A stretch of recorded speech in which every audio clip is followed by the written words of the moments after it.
কোন গগনের শশী কোন কাননের বাহার, কোন গগনের শশী কোন কাননের বাহার, খোল দরজা খোল মাগো দেখি একবার, খোল দরজা খোল মাগো দেখি একবার। কি পাথরের জ্যোতি কি আতর চমৎকার, কি পাথরের জ্যোতি কি আতর চমৎকার, খোল দরজা খোল মাগো দেখি একবার, খোল দরজা খোল মাগো দেখি একবার। কোন গগনের শশী কোন কাননের বাহার, কোন গগনের শশী কোন কাননের বাহার, খোল দরজা খোল মাগো দেখি একবার, খোল দরজা খোল মাগো দেখি একবার। দরজা বন্ধ করে দেওয়া হয়, তখন সেই জানলার ধারে কি করে কবি ছন্দের মাধ্যমে আরো কি লিখছে দেখুন। জানলা ধারে বারে বারে হোর বালারা ও কি মারে, ও মা আমিনা দরজা খোলো না, দিদার করি প্রাণ ভরে। জানলা ধারে বারে বারে হোর বালারা ও কি মারে, ও মা আমিনা দরজা খোলো না, দিদার করি প্রাণ ভরে। জিবরিল আমিন সাবধান করে বলে হোশিয়ার, জিবরিল আমিন সাবধান করে বলে হোশিয়ার, জিবরিল আমিন সাবধান করে বলে হোশিয়ার। দেখে যেন থেকে যেও না দুনিয়াতে এবার, দেখে যেন থেকে যেও না দুনিয়াতে এবার। কোন গগনের শশী কোন কাননের বাহার, কোন গগনের শশী কোন কাননের বাহার, খোল দরজা খোল মাগো দেখি একবার, খোল দরজা খোল মাগো দেখি একবার। আমার নবীকে জন্ম দিলেন মা আমিনা আর মা হালিমা দুধ পান করালেন, কিন্তু সেই দিন কি ঘটনা ঘটেছিলেন? এই দুনিয়াতে মা হালিমা যখন লালন পালন করার জন্য আমার নবীকে নিতে আসছিল, একদল কাফেলা অনেক জনা মহিলা ছিল ওই বাচ্চাদেরকে নেওয়ার জন্য। সেই সময় দুধ মারা নিয়ে যাওয়ার জন্য সবাই আসছিল, কিন্তু মা হালিমার উটনিটা এত রোগা আর এত শরীর খারাপ ছিল, মা হালিমার উটনিটা একটু পিছনে পড়ে গেল, সবাই কিন্তু আগে চলে গেল। যে যার বাচ্চা নিয়ে ফিরে যাচ্ছে, মা হালিমা তখনও যাচ্ছে। মা হালিমা চিন্তা করছে, আহা গো আমি আর মনে হয় বাচ্চা পাবো না। গিয়ে দেখে সত্যিকারে আর কোনো বাচ্চা নেই, কিন্তু মা হালিমার কপালে আল্লাহ পাক রব্বুল আলামিন দোজাহানের বাদশাকে লিখে রেখেছে, এটা তো তিনি জানে না। কিন্তু কেমন ভাবে সেই বাচ্চাটা খুঁজে পেল? গিয়ে দেখছে তো আর কোনো বাচ্চা কাচ্চা নেই। আর মা আমিনাও চিন্তা করে যে আমার বাচ্চাকে কে নিয়ে যাবে, এর আব্বা নেই, কে নিয়ে যাবে এতিম বাচ্চা। আর মা হালিমা চিন্তা করতে করতে যে উটনি করে এসেছিল, যে উটনির শরীর খারাপ, একে বিক্রি করে দিতে গোশাখানায় বিক্রি করে দেওয়া হলো। সেই উটনিটা ছুট মেরে চলে গেল। এই উটনি সেই ঘর দেখিয়ে দিল যেই উটনির জন্য পিছনে পড়ে গেছিল, সেই উটনি মা হালিমা কে মা আমিনার ঘরকে দেখিয়ে দিল। কবি ছন্দের মাধ্যমে আরো কি লিখছে দেখুন। পাইনা খোঁজে দাই হালিমা কোন বাড়িটা আব্দুল্লাহ, গায়েব হতে খবর পেল বইছে সে থানুরের জোয়ার। পাইনা খোঁজে দাই হালিমা কোন বাড়িটা আব্দুল্লাহ, গায়েব হতে খবর পেল বইছে সে থানুরের জোয়ার। দারে দারে ঘোরে ঘোরে হলো যারে যার, দারে দারে ঘোরে ঘোরে হলো যা একবার। কি পাথরের জ্যোতি কি আতর চমৎকার, কি পাথরের জ্যোতি কি আতর চমৎকার, খোল দরজা খোল মাগো দেখি একবার, খোল দরজা খোল মাগো দেখি একবার।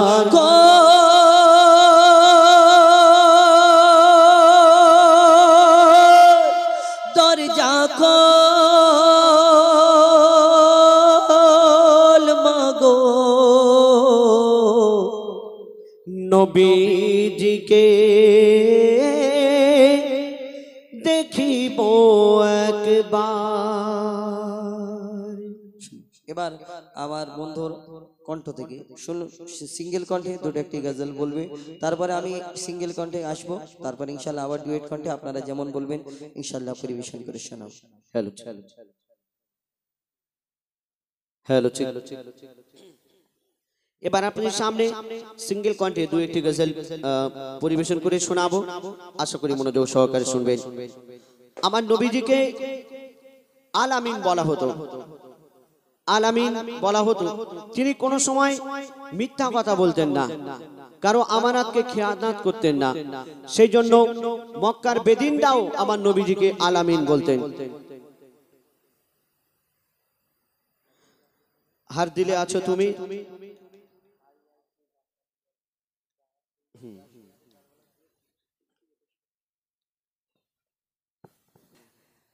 हर दिले आछो तुम्हें या नबी हर दिले आछो तुम्हें या नबी हर दिले आछो तुम्हें या नबी हर दिले आछो तुम्हें या नबी हर दिले आछो तुम्हें या नबी हर दिले आछो तुम्हें या नबी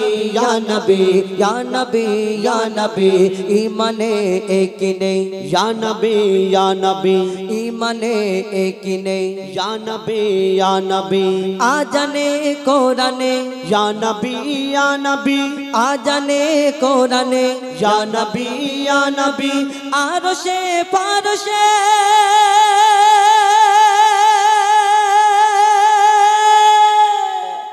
या नबी या नबी, या नबी या नबी, या नबी या नबी, हर दिले आछो तुम्हें या नबी हर दिले आछो तुम्हें या नबी हर दिले आछो तुम्हें या नबी हर दिले आछो तुम्हें या नबी या नबी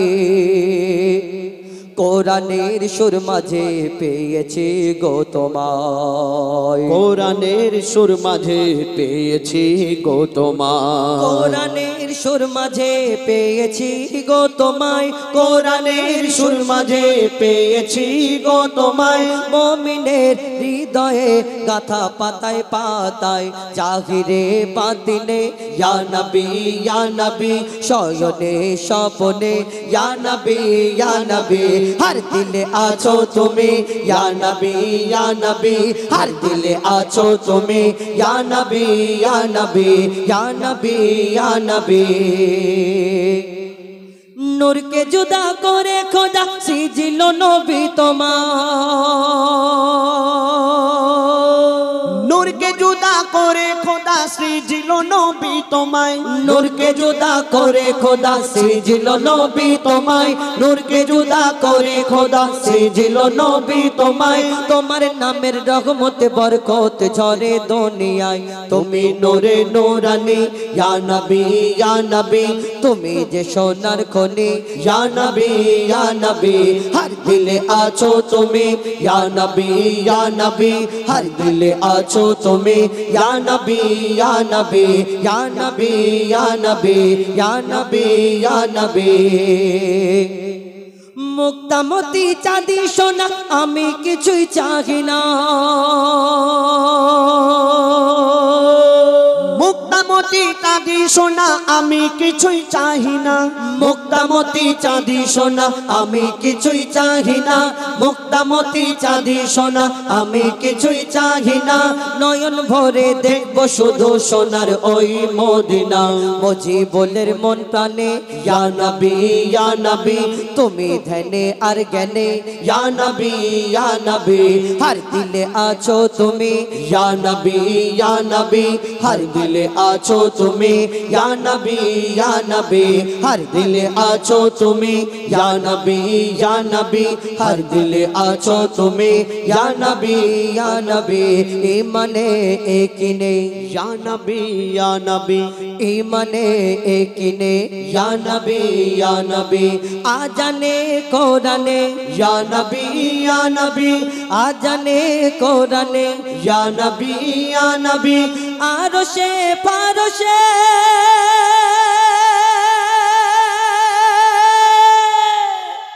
या नबी या नबी या नबी या नबी या नबी या नबी हर दिल आछो तुम्हें या नबी हर दिल आछो तुम्हें या नबी हर दिल आछो तुम्हें या नबी हर दिल आछो तुम्हें या रसूल अल्लाह या नबी या नबी या नबी या नबी या नबी या नबी या हबीब अल्लाह या नबी या नबी या नबी या नबी या नबी या नबी या रसूल अल्लाह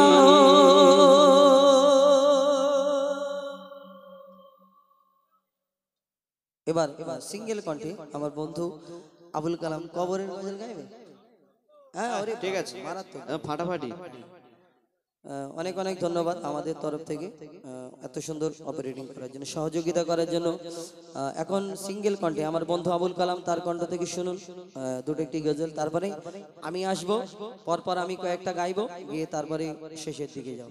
কালকে আপনারা জেগে আছেন, কালকে জেগেছে কত অনেক কষ্ট করে, 3 দিন হচ্ছে 3 দিন তো দাদা 3 দিন আপনারা জেগে আছেন, আমরা একদিন জেগে কত কষ্ট হয় না। সবুজ সংঘের সদস্যদের সত্যি দাম দিতে হবে। কেন? এখন একদিন অনুষ্ঠান করতে গেলে ঘাম বেরিয়ে যায়। ঘাম তো গরমে সবার এমনিতেই বেরোয়, ঘাম অন্য ঘাম। ও আচ্ছা ঠিক, এই ঘাম অন্য ঘাম, ঠিক আছে। না সত্যি বলতে একদিন অনুষ্ঠান করতে গেলে এটা রঙিন ঘাম। হ্যাঁ রঙিন ঘাম। ঠিক আছে। আর এনারা 3 দিন ধরে অনুষ্ঠান করছেন, অনেক অনেক ধন্যবাদ। আর ছোটখাটো অনুষ্ঠান নয়, ভালোই বড় মাইক সিস্টেমও খুব ভালো। গতকাল খুব নামি দামি শিল্পী এনেছিলেন, তার আগে কি হয়েছিল জানি না, আজকেও মোটামুটি। কালকে আমাদের কি নাম এসেছিল? নজরুল না নবাব, নবাব হাওড়া জেলা থেকে।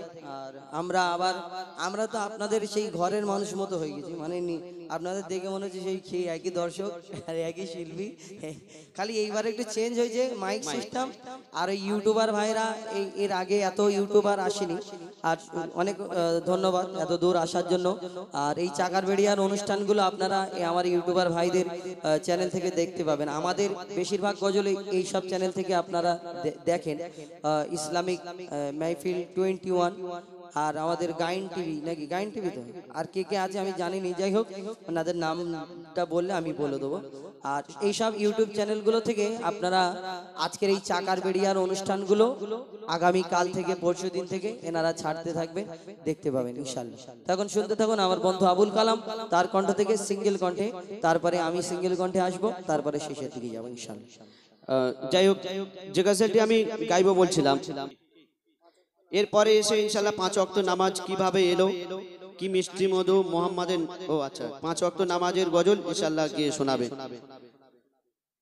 নবীর প্রতি সন্দেহ কেউ করো না, আমার নবীর প্রতি সন্দেহ কেউ করো না, বলছে স্বয়ং আল্লাহ তাআলা আমার নবী কামলি।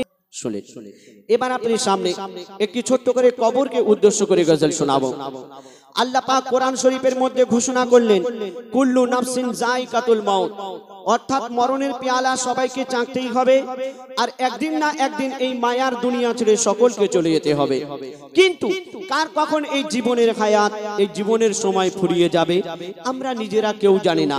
আমরা এই দুনিয়াতে এসে আমরা দুনিয়া দুনিয়া দুনিয়া করে পাগল হয়ে গেছি, কিন্তু এই দুনিয়ার পরে যে আরো একটা দুনিয়া আছে, আখিরাতের দুনিয়া, কবরের দুনিয়া, তার জন্য এই দুনিয়া থেকে সঞ্চয় করে যেতে হবে সে খেয়াল আমাদের নেই। আমাদের মধ্যে পাড়া প্রতিবেশী আত্মীয় স্বজন কেউ যখন মারা যায় আমরা সেই মাইয়াতকে দেখতে যাই। আর সেই মাইয়াতকে দেখতে গিয়ে আমরা কি দেখি? মাইয়াত চুপচাপ শুয়ে আছে, নড়ে না চড়ে না, কথাও বলে না, কারের দিকে দেখেও না, আমরা এই দেখা পাই। কিন্তু মাইয়াত কি বলছে শুনুন, যে যায় মাটির যান, তাহলে আপনাকে আর কোনোদিন ফিরিয়ে আনা যাবে না। তো বলছে শুনুন, যে আমরা যখন সেই মাইয়াতকে মিনহা খালাকনাকুম ওয়া ফিহা নুইদুকুম ওয়া মিনহা নুখরিজুকুম তারাতান উখরা, এই দোয়া পড়ে যখন আমরা মাটি দিয়ে 40 কদম কবরস্থান থেকে চলে আসি, সেই মাইয়াত তখন একটা বিকট আওয়াজ, বিকট শব্দ শুনতে পায়। আর সেই শব্দ শুনে সেই মাইয়াত উঠে পড়ে, উঠে হক চকিয়ে যায় যে আমি কোথায় আছি আর কি হচ্ছে। কবরে যে আযাব হয় তার কিছুই দেখা যায় না এই দুনিয়াতে। যারা জেলে গিয়েছে, জেলে অনেক শাস্তি হয়, অনেক কঠিন শাস্তি হয়, পাশেই আপনাদের জেল, খবর নেবেন। কিন্তু জেলে থেকেও কবরে বেশি শাস্তি হয়। আপনি পানি চাইলে পুঁজ রক্ত দেওয়া হবে, আরো কি কি হবে বলছো শুনুন। দোজাখের আযাব এত কঠিন নেই দুনিয়ার কোন কারাগারে, দোজাখের আযাব এত কঠিন নেই দুনিয়ার কোন কারাগারে, মরণ কারো হবে না সে আর ফিরে আসে। আর যখন আস্তে আস্তে আস্তে সব আত্মীয় স্বজন মাটি দিয়ে চলে আসবে, সেখানে যদি ভালো কাজ করে যাও তাহলে সেখানে আলো, আর সেখানে যদি খারাপ কাজ করে যাও শুধু এমন ফারিস্তা, ভয়াবহ ফারিস্তা আসবে এমন। এইখানে আমরা একটুখানি আগুন সহ্য করতে পারি, সেখানে ওই আগুনের উপরে মনে করছে যে একবার জ্বলে পুড়ে ছাই হয়ে যাবে, না, এই সাপ এই নাকের ভিতর থেকে ঢুকে যাবে, মুখের ভিতর থেকে, মানে সে কি ভয়াবহ। জানারা আমরা আলিম ওলামাদের মুখ থেকে যখন শুনি, এটা একটা কি বলবো, এমন একটা ব্যাপার, যদি মন দিয়ে কেউ শোনে মনে হয় হুঁশ থাকবে না। যদি সত্যিকারের মন দিয়ে শোনা যায় কবরের কি আযাব, জাহান্নামের কি শাস্তি। যাই হোক, তো পরিবেশন করে শোনাবো। ইতিপূর্বে আপনারা শুনলেন কবর, জাহান্নাম, সেই সম্পর্কে। তো এখন আমি আপনাদের সম্মুখে দুটো গজল বলবো। ফরমান 40 হলো, এই করে করে 5 5 5 5 করে টোটাল আল্লাহ রাসূল 9 বার গেলেন। কিন্তু তারপরে যখন 5 ওয়াক্ত, তখন বলেছিলেন ইয়া রাসূলুল্লাহ, ইয়া হাবিবাল্লাহ, পারবে না। আমার রাসূল বললেন না, আমি আর কি আর কেমন করে যাব, আমি কি করে বলবো। 5 ওয়াক্ত নামাজটা ফিক্সড হয়ে গেল। বেশ তো 15 ওয়াক্ত হতে পারতো, 10 ওয়াক্ত হতে পারতো, কিন্তু 5 ওয়াক্ত কেন হলো? 5 ওয়াক্ত আবার 5টা সময় হয়, ফজরের সময় ভোরের বেলায়, জোহরের সময় দুপুর বেলায়, আসরের সময় বিকাল বেলায়, মাগরিবের সময় 3 রাকাত, আবার ওই সন্ধ্যা বেলায় এবং রাতের বেলায় ঈশার নামাজ। কিন্তু এই 5টা সময় কেন হলো? আবার 5টা সময় হলো আবার ওই 2 4 4 আবার একটা বিজোড় হলো 3 রাকাত। কেন হলো? এইভাবে কেন হলো? আল্লাহ তো বেশি এরকম করে দিতে পারতো, সারাদিন বাবা আমার বান্দারা কাজ করে নে, আর সন্ধ্যে পর গড়গড় করে নামাজ পড়ে নিবি না। ঠিক 5টা সময় নির্ধারিত হলো। কিন্তু কেন হলো? এই নামাজটা এলো কোথা থেকে? কোথা থেকে আমরা এই নামাজটা পেলাম? এই নামাজের কি সময় খোলা পড়া করতে করতে লাগে, এনাদের ঘুমটার হয় না কেন? আমার একটা বন্ধু অপারেটিং করে, তো আমি যা বুঝি এনাদের, আপনি একটুখানি ভাসিয়ে ঘুমিয়ে যান, গোড়া শুরু দেন। 50-এর বদল 5 তো দিল আল্লাহ দয়াময়, ওগো আল্লাহ দয়াময়, পেয়ে তোফা মুস্তাফা মোর মহা খুশি হয়, পেয়ে তোফা মুস্তাফা মোর মহা খুশি হয়। ওই ফজর জোহর আসর মাগরিব ঈশা কেন হয় বলো, ঈশা কেন হয়? কখনো 2 কখনো 3 4 রাকাত কেন হয়? 50-এর বদল 5 তো দিল। ফজরের সময় 2 রাকাত নামাজ, ফজরের সময় ফরজ হলো কেন? 2 রাকাত নামাজ আমরা ফজরের সময় ভোরের বেলায় কেন পড়ি? আদম নবী আল্লাহর কাছে যখন ক্ষমা চেয়েছিলেন 300 বছর পরে, আল্লাহ যখন ক্ষমা করলেন ঠিক ফজরের সময় ভোরের বেলায় আল্লাহ দরবারে, তখন আদম নবী আবার হাত তুলে বলে আল্লাহ তুমি আমাকে ক্ষমা করেছো, এর জন্য শুকরিয়া। আল্লাহর তরফ থেকে খবর হলো ওই ভোরের বেলায় যে আদম তুমি যে শুকরিয়া আদায় করছো ওইভাবে শুকরিয়া আদায় করলে হবে না, নামাজ আদায় করতে হবে, সালাত আদায় করতে হবে। আমি আল্লাহ আমার নামে 2 রাকাত এবং তোমার বাপ মার নামে 2 রাকাত 4 রাকাত নামাজ আদায় করার আল্লাহ হুকুম দিয়েছিল। কিন্তু পিতা আদম সেই দিন ওই 2 রাকাত নামাজ পড়ে বসে রয়ে গেল। 2 রাকাত নামাজই ফজরের সময় ফরজ হলো, কিন্তু কেন 2 রাকাত পড়লো? আল্লাহ যদি 4 রাকাত হুকুম দিয়েছিল 2 রাকাত নামাজ কেন ফজরের সময় পড়লো? কবি ছন্দের মাধ্যমে আরো কে লিখছে দেখুন। গন্ধম খাওয়া আদম হাওয়া শুকরিয়া জানাই, গন্ধম খাওয়া আদম হাওয়া শুকরিয়া জানাই।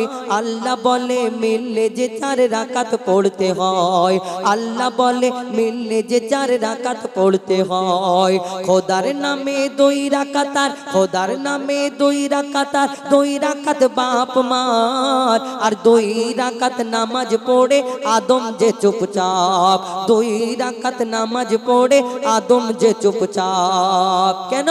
বাপ মা তাহার ছিল না তাই পড়ে 2 রাকাত, বাপ মা তাহার ছিল না তাই পড়ে 2 রাকাত। ফজরের এই ঘটনা তাই ফজরের 2 রাকাত, ফজরের এই ঘটনা তাই ফজরের 2 রাকাত। হলো মিরাজ এলো নামাজ এ মহাপুরস্কার, ও ভাই মহাপুরস্কার। আর নামাজ বিনা জীবন বৃথা, নামাজ নেকির হার, নামাজ বিনা জীবন বৃথা, নামাজ নেকির হার। 50-এর বদল 5 তো দিল। তারপর জোহরের নামাজ দুপুর বেলায় কেন হলো? 4 রাকাত কেন হলো? কোরআন শরীফের মধ্যে এই জোহরের নামাজ আদায়কারীকে আল্লাহ ঘোষণা করলো যে জোহরের নামাজ আদায় করবে তার ওই গায়ের পশম একটা জ্বালাবে না, জাহান্নামের আগুন জ্বালাতে পারবে না। এই জোহরের নামাজ 4 রাকাত আর দুপুর বেলায় কেন হলো?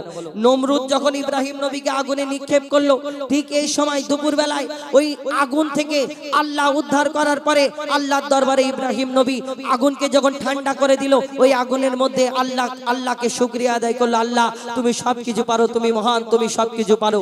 তখন আল্লাহর তরফ থেকে খবর এলো এইভাবে শুকরিয়া আদায় করলে হবে না। তাহলে কেমন ভাবে আল্লাহ পাক তার খলিলকে কি হুকুম করলো? কবি ছন্দের মাধ্যমে লিখছে দেখুন। নমরুদের আগুন হতে যখন ইব্রাহিম মুক্তি পায়, নমরুদের আগুন হতে যখন ইব্রাহিম মুক্তি পায়, আগুনে ফুল ফুটতে দেখে মাথা ঝুঁকে যায়, ওই মাথা ঝুঁকে যায়। নমরুদের আগুন হতে যখন ইব্রাহিম মুক্তি পায়, আগুনে ফুল ফুটতে দেখে মাথা ঝুঁকে যায়, নমরুদের মাথা ঝুঁকে যায়। আর তখন বলে আল্লাহ খলিলুল্লাহ, আল্লাহ বলছে বলে আল্লাহ খলিলুল্লাহ শুকর পড়তে হয়। 2 রাকাত আমার তরে, 2 রাকাত আমার তরে, 2 বাপ মার হিসায়, 2 রাকাত আমার তরে, 2 বাপ মার হিসায়। দুপুর বেলা খলিলুল্লাহ নামাজ পড়ে নেয়,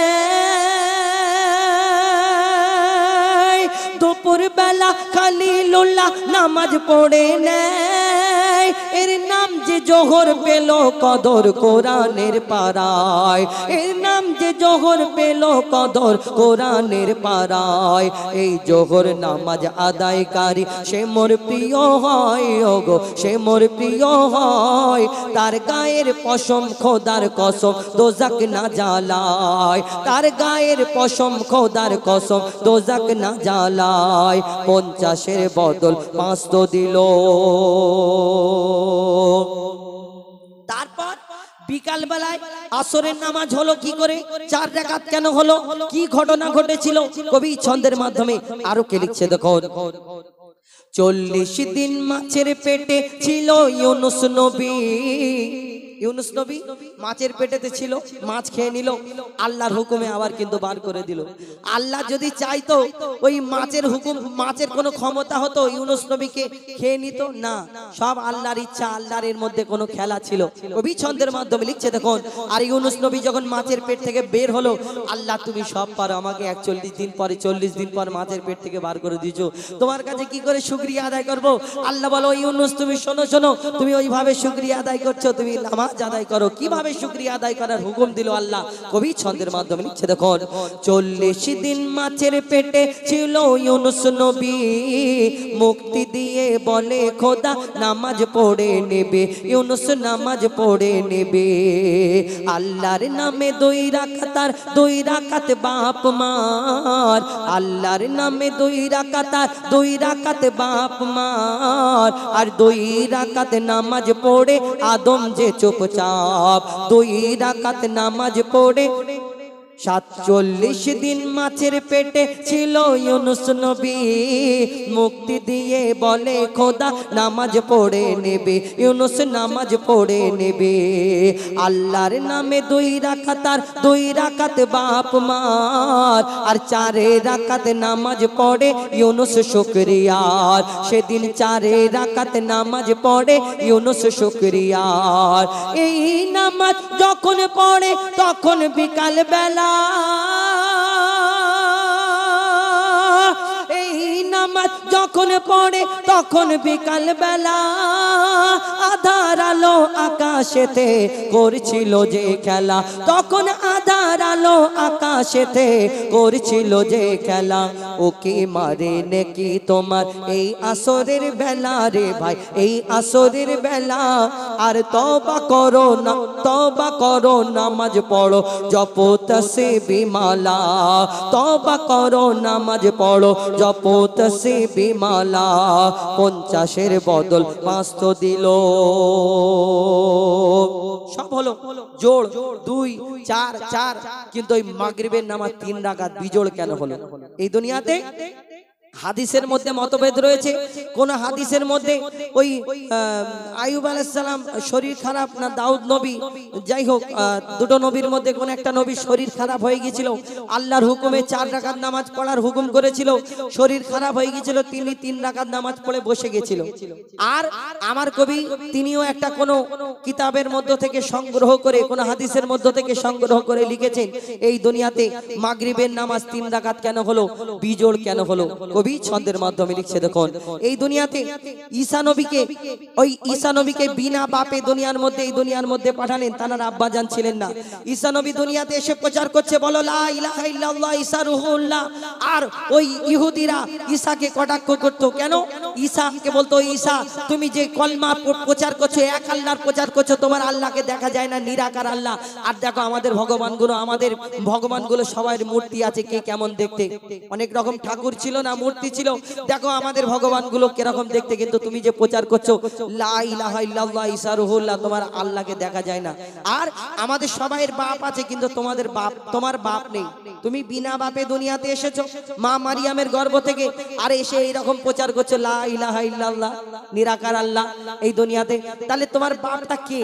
তাহলে ওই আল্লাহ কি তোমার? যখন এই বলে কটাক্ষ করে, মনে বড় কষ্ট পায়, হ্যাঁ আল্লাহ আমাকে এইরকম ভাবে অপবাদ করা হয়, ওই ঈসা নবী তখন মনের দুঃখে জঙ্গলে চলে যায়। সেখানে কি ঘটনা ঘটে কবি ছন্দের মাধ্যমে আরো কি লিখছে দেখুন। ইহুদিরা ঈসাকে যে খোদার ছেলে কয়, এ গীবত শুনে বলে ঈসা সত্যি কথা নয়, খোদা সত্যি কথা নয়। সে মনের দুঃখে বনে গিয়ে কাঁদা কাটা করে, মনের দুঃখে বনে গিয়ে কাঁদা কাটা করে। আর 4 রাকাতের বদলে ঈসা 3 রাকাত নামাজ পড়ে, 4 রাকাতের বদলে ঈসা 3 রাকাত নামাজ পড়ে। কেন? খোদার নামে 2 রাকাত আর 1 রাকাতার মার, খোদার নামে 2 রাকাত আর 1 রাকাতার মার। বাপ ছিল না 3 হলো, তাই হলো না যে 4, বাপ ছিল না 3 হলো, তাই হলো না যে 4।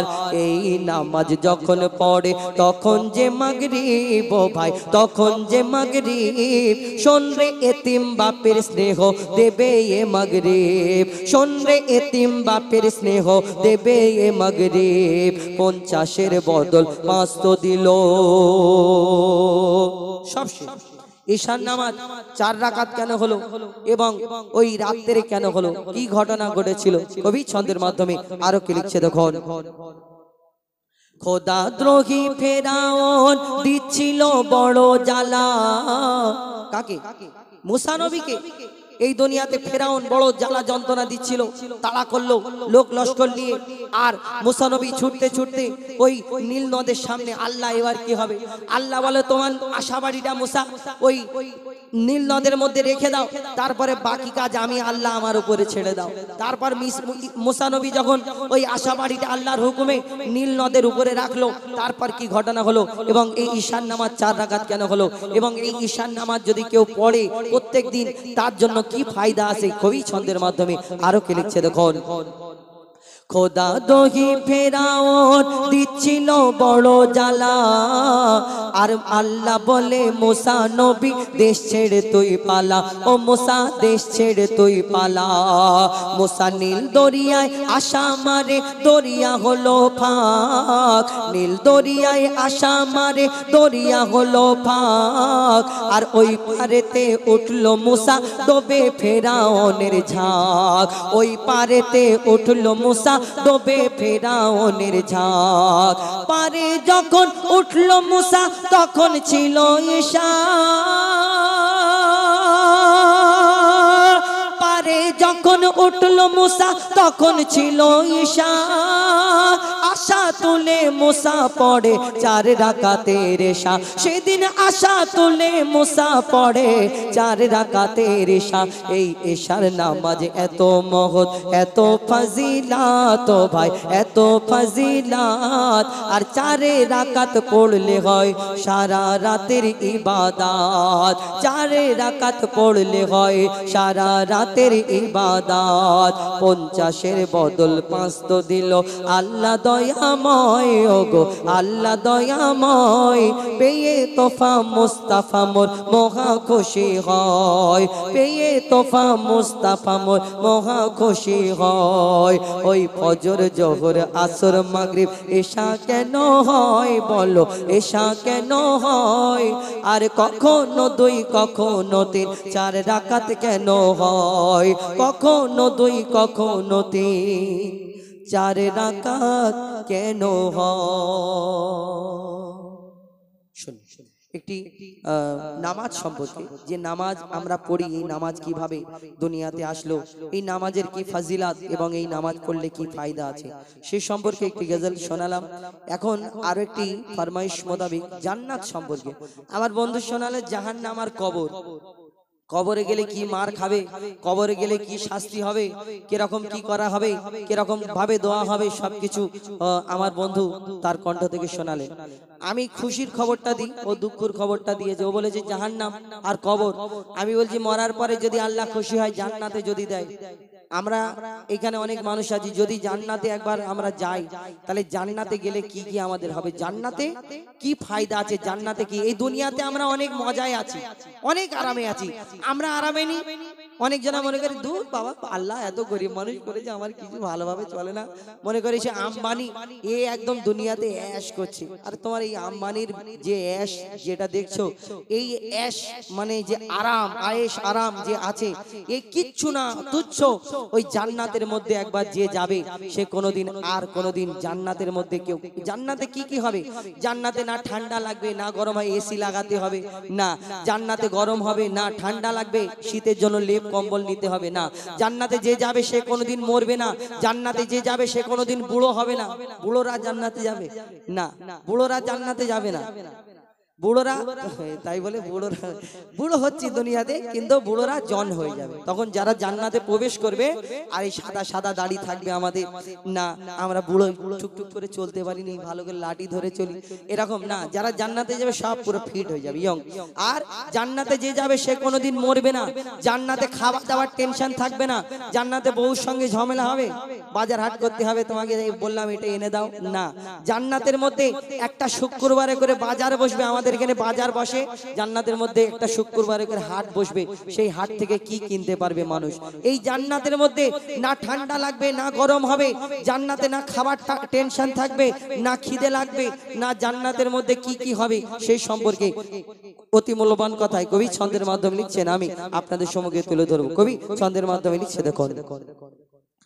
আয় আয় জান্নাতে কে যাবি, আয় আয় আয় আয় জান্নাতে কে যাবে, আয় আয় সেই জান্নাতে আল্লাহকে দেখা যায়।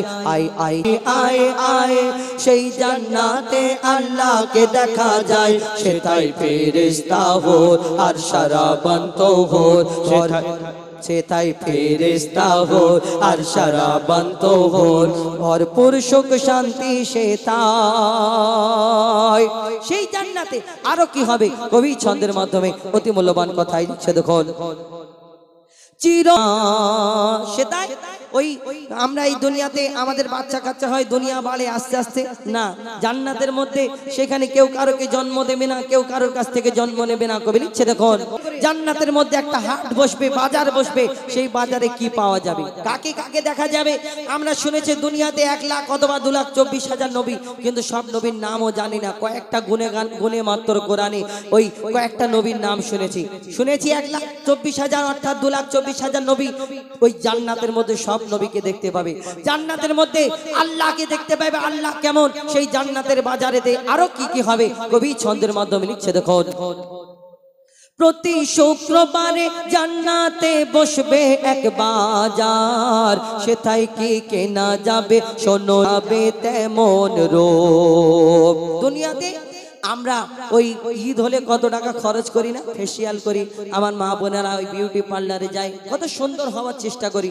আল্লাহ যা রূপ দিয়েছে দেখবেন, সেলুন দোকানে চাঁদ রাত্রে আমার ভাইদের যা লাইন, আমি এবছরে গিয়ে লাইন পাইনি, চুল সমেত কাটা হয়নি, এত লাইন। আর সেলুনের দোকানদার কত টাকা করে নিচ্ছে, শুধু কালার করে দিচ্ছে, কারোর ওই মাথায় একটা বাটি বসিয়ে দিচ্ছে, কত রকম কত কি করছে। এই সুন্দর সাজার চেষ্টা করে, ঈদের দিন সুন্দর দেখাবে, কত লোকজন আসবে, কতজনকে দেখাতে হবে, সুন্দর দেখানোর চিন্তা করি। তুমি কি সুন্দর এই দুনিয়াতে চিন্তা করো, সেই জান্নাতের মধ্যে তুমি যেমন চিন্তা করবে বাজারে গিয়ে যে আমি এরকম দেখতে হব, তোমার রূপ সেরকম হয়ে যাবে। ওই হুরেরা পান খাবে, পানের পিচটা কোন দিক থেকে যাচ্ছে সেই পিচটা দেখা যাবে, তাহলে কত সুন্দর। সেই হুরেদের থেকেও সুন্দর সুন্দর চেহারা জান্নাতে তোমাকে দান করা হবে যদি জান্নাতে যাও তবে। কবি ছন্দের মাধ্যমে লিখছে এবার একটা ওসমান একটা গাও, তারপরে আমরা ডুয়েট গেয়ে আমার লাইনে, হ্যাঁ রবিদা তো একটা গাইবে, রবিদা।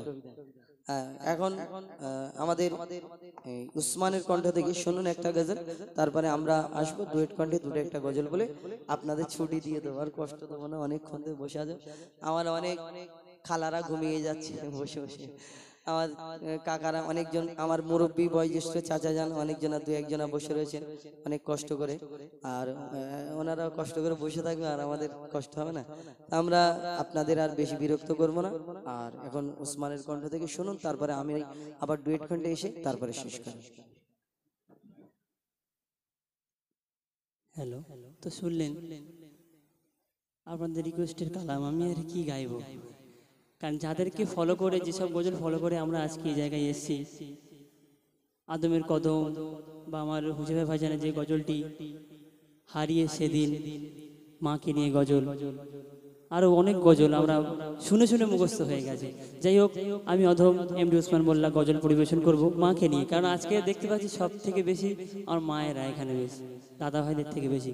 তো সেই মাকে নিয়ে কবি মজবুল আলম সাহেবের একটি গজল আপনারা ধীরে সাহেবের শ্রবণ করুন, আশা করি খুবই ভালো লাগবে। মাগো মা তোমার তুলনা হয় না, মাগো মা তোমার তুলনা,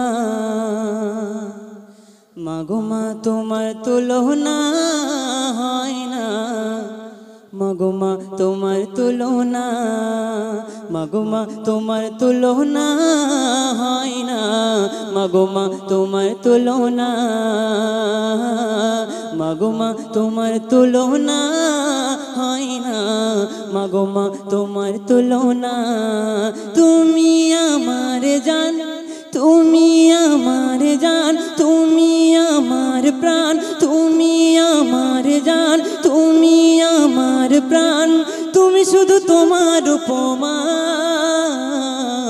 মাগো মা তোমার তুলনা হয় না, মাগো মা তোমার তুলনা, মাগো মা তোমার তুলনা হয় না, মাগো মা তোমার তুলনা। এই দুনিয়া দুনিয়াতে আমার আপনার সব থেকে আপন কিন্তু আমার মা। কারণ এই দুনিয়াতে সবাই স্বার্থের জন্য ভালোবাসি, যখন স্বার্থ ফুরিয়ে যায় সবাই একে একে অপর হয়ে যায়। বলছি শুনুন। মাগো তুমি রেখেছিলে, মাগো তুমি রেখেছিলে জড়িয়ে আমার আঁচলে, কত চুমা দিয়েছো মা তুমি আমার কপালে। মাগো তুমি রেখেছিলে জড়িয়ে আমার আঁচলে, কত চুমা দিয়েছো মা তুমি আমার কপালে। তুমি আমার জান, তুমি আমার প্রাণ, তুমি আমার জান, তুমি আমার প্রাণ, তুমি শুধু তোমার উপমা। মাগো মা তোমার তুলনা হয় না, মাগো মা তোমার তুলনা, মাগো মা তোমার তুলনা হয় না, মাগো মা তোমার তুলনা। তুমি আমার প্রথম গুরু, তুমি আমার প্রথম গুরু, শিখিয়েছিলে অ এ বি সি ডি আলি বাতা কত কি যে কথা। তুমি আমার প্রথম গুরু, শিখিয়েছিলে অ এ বি সি ডি আলি বাতা কত কি যে কথা। তুমি আমার জান, তুমি আমার প্রাণ, তুমি আমার জান, তুমি আমার প্রাণ, তুমি শুধু তোমার উপমা। মাগো মা তোমার তুলনা হয় না, মাগো মা তোমার তুলনা, মাগো মা তোমার তুলনা হয় না, মাগো মা তোমার তুলনা। শেষ কথার মাধ্যমে বলছে শুনুন। মাগো তুমি রেখেছিলে আমার হৃদয় জুড়ে, মাগো আমার হৃদয় জুড়ে, মাগো থাকবে তুমি চিরদিন। সব ভুলিব সব ছাড়িব কিন্তু তোমায় ভুলবো না গো কোনো দিন। আমার হৃদয় জুড়ে মাগো থাকবে তুমি চিরদিন। সব ভুলিব সব ছাড়িব কিন্তু তোমায় ভুলবো না গো কোনো দিন।